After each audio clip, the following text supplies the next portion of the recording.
আমি শপথ করিতেছি যে আমরা ময়মনসিংহ করণগঞ্জবাসী আমরা বঙ্গবন্ধু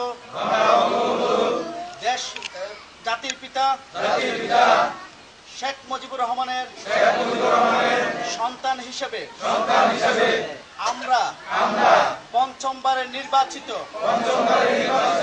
মাননীয় প্রধানমন্ত্রী রাষ্ট্রনায়ক শেখ হাসিনা আপার একজন কর্মী হিসেবে অঙ্গীকার করিতেছি যে বাংলাদেশে স্বাধীনতা জয় বাংলা জাতীয় পতাকা ৭২-এর ইতিহাস রক্ষা করতে আমরা রাজপথে সকল ষড়যন্ত্র বিরুদ্ধে রূপে দাঁড়াতে প্রয়োজনে নিজেদের জীবন উৎসর্গ করিব।